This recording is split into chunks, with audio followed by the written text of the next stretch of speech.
Shalom. First and foremost, I want to give all praises to Yahweh, Bahasham, Yahweh Shai, Yahweh being the true, holy, and powerful name of the Heavenly Father, and Yahweh Shai being the true, holy, and powerful name of His only begotten Son, who is the Savior of the elect of Israel. And Israel consists of you so-called Negroes, Latinos, and Native Americans, as well as you Israelites that are scattered abroad throughout the four corners of the earth. And I want to give double honors to the elders and apostles of Great Millstone who rule well, and peace and blessings to you, Akim, pushing out this word in all sincerity and in truth. And I just want to do a quick video over some prophecies, man, you know, and some information I came across. And without further ado, you know what, I'm going to just jump into the scriptures. All right, so this is Obadiah 1. I'll just start at the top. All right, this is Obadiah 1:1. It says, the vision of Obadiah, thus saith Yahweh, Ba'ashem Yahweh Shai, concerning Edom. We have heard a rumor from Yahweh, Ba'ashem Yahweh Shai, and an ambassador is sent among the heathen. Arise ye, and let us rise up against her in battle. All right, so all these other nations are going to come up against Babylon in battle, man. All right. And it says, verse 2, behold, I have made thee small among the heathen, thou art greatly despised. All right, so the Lord is allowing all their filth to be uncovered, man. All the wickedness that they've been doing, you know, these wicked-ass trade deals that they've been making with other nations, man. He's uncovering those things, man. And now Babylon is being looked upon narrowly, all right? But another way in the video that I'm going to put in post-production, man, is going to show you how he's even made them small in their military might, man. All right, which is also fulfillment of prophecy, man. You know, so he's made them small in all aspects, man. So I'm going to read verse 2 again. It says, behold, I have made thee small among the heathen, thou art greatly despised. Verse 3, the pride of thine heart hath deceived thee, thou that dwellest in the clefts of the rock. Yeah, so these devils, they're deceived by their pride, man.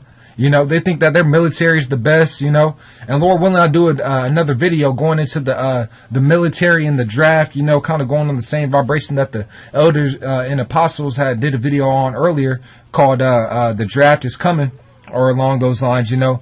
But nevertheless, man, the military in Babylon is not what it used to be, man. All right, you got trainees in there now, you got women in there now. All their aircraft is bullshit, you know. 2/3 of their aircrafts and can't even fly right now, man. You know, so they're deceived by their pride and thinking that they've got the same might that they once had, man. That was given unto them by Yahweh, Ba'ashem Yahweh Shai, but He's taking that away. So it says, the pride of thine heart hath deceived thee, thou that dwellest in the clefts of the rock, whose habitation is high. That saith in his heart, who shall bring me down to the ground? And yeah, because so-called white people are known as what? Caucasians, all right? Cave dwellers. They're the real cavemen, all right? Everyone else had civilization, you know. They were civilized beings, but you had these damn Edomites in the cave somewhere walking everywhere with their shoes off, hairy as hell, and mumbling and shit, man. That's what they were doing, all right? That wasn't everybody. They try and say everybody evolved from monkeys and then cavemen and stuff like that. No, you were the only ones that were brute beasts, all right, acting a damn fool, you know, in a cave somewhere, all right? We had civilizations, you know. But yeah, it says, who shall bring me down to the ground? All right, they don't think that they're going to be brought down. They think that their habitations are going to go on forever and ever, generation to generation. You know, if you tell a damn Edomite, yeah, it's going to be Russian troops on this soil, they'll look at you crazy, man. You tell a Jake that, he won't even give a damn. You know, you're like, shoot, hey, as long as I still got that weed, you know, all right, I can blow me a joint and then I'm straight, you know, get high or some shit, all right.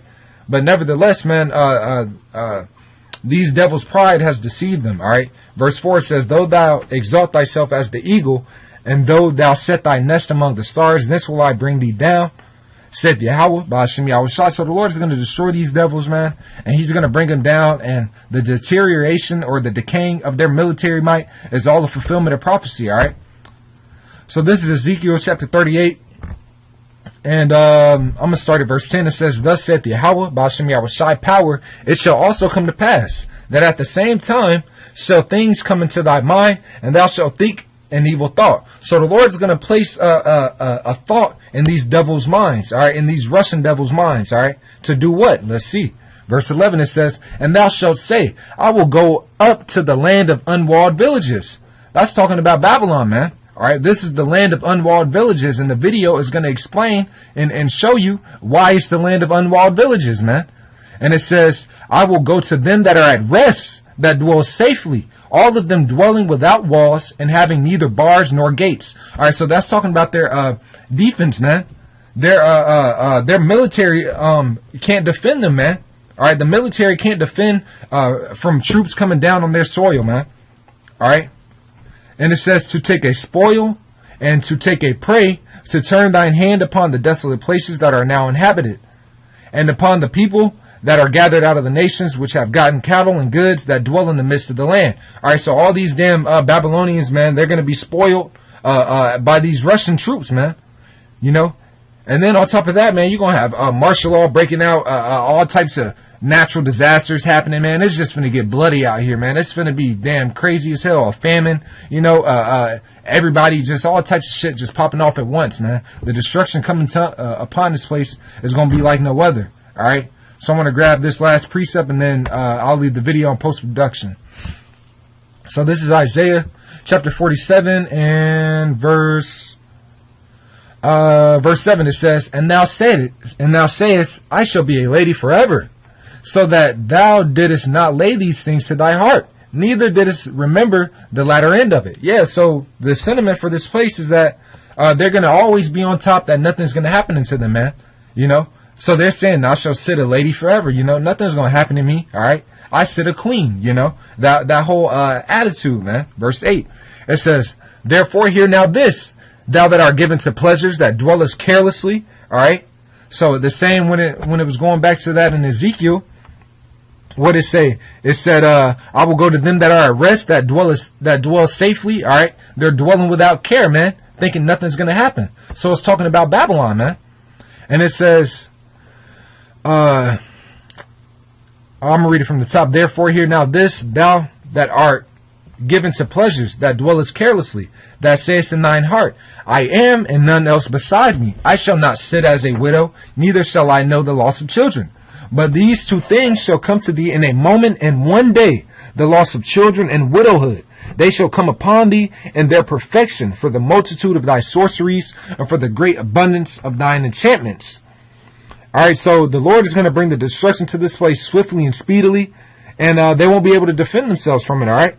But nevertheless, the video that I'm about to post is going to explain how this is the place of unwalled villages. So Lord willing, this is edifying, and with that, I'm going to say shalom.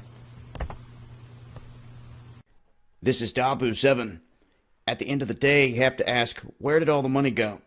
The Obama administration raised the debt here in this country 86%, more than all the presidents before him combined. And that debt is something that is connected to every single one of us in this country. It's what makes us debt slaves. At the same time, many witnessed the Obama administration put this purge on the U.S. military, putting this litmus test on top generals, axing them left and right year after year, depleting our southern border. What he also did is he allowed for our U.S. military to fall into shambles. This is something that others were predicting year after year. No one wanted to say anything about it, and of course the mainstream media never wants to talk about it. And what they've done is they've spread our troops so thin across the globe and put in other areas, and our troop numbers are at historic lows, that there is an issue on the horizon. They have all this talk saying all F-35s are coming this. They had all these problems. Now we come to find out that nearly 2/3 of the U.S. Navy's F/A-18 strike fighters cannot fly, because they're saying there's not enough money to fix them. They drop bombs across the globe all over the place on the daily. But yet when it comes to the aircraft that we need here to protect this country, they have allowed them to fall into shambles and have no repair. Now, check this out. 62% of the Navy's F/A-18s are out of service. 27% are in major depot, with 35% simply waiting maintenance or parts. They said that 53% of all Navy aircraft, some 1,700 combat aircraft, patrol, transport planes, helicopters, all of it, cannot fly. They said the back order continues to grow. They say some subs have allegedly been out of service literally for years. Some of them much as 4 years or more. They say the Navy cannot get any money. They're seeking $440 million to be able to relocate their troops and their families to areas where they need to operate. They're saying they don't have it. People are saying, where'd the money go? What are we going to do?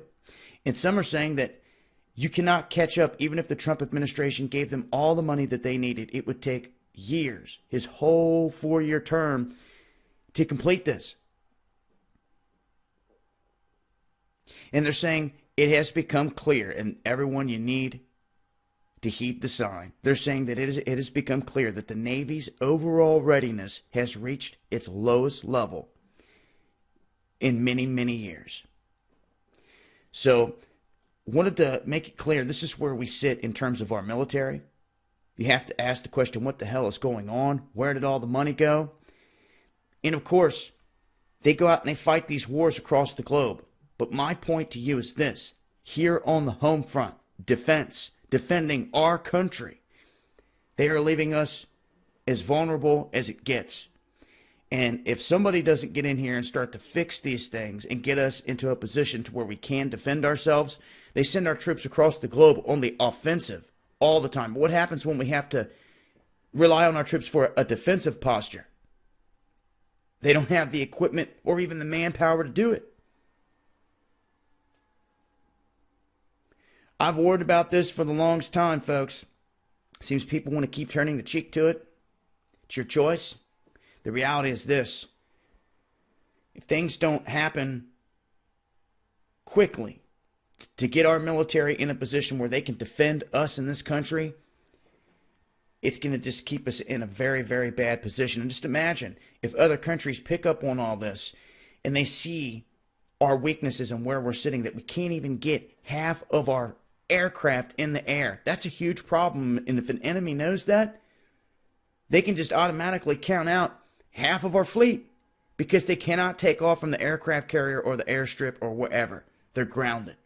And in knowing that, they could also target those facilities where all the aircraft's sitting because they can't up and fly off and move out of the way. So it brings up some big time issues. And once again, raises the question, where the hell did all the money go? As they continue to rob us blind, put us further in debt, making us lifelong debt slaves here in this country, and once again, depleting our U.S. military. Now, I, for one, don't believe in going to all these countries and going to war and dropping bombs like they did in Libya and all this other stuff, fighting these other men's wars. I do believe we should have a military here that is strong, that can protect us, and if needed, be able to pull off the missions that they need to pull off to keep us safe. But at this point, when they don't have the tools to do so, it's not looking good. I'll leave links. Until next time, it's been Dabu7.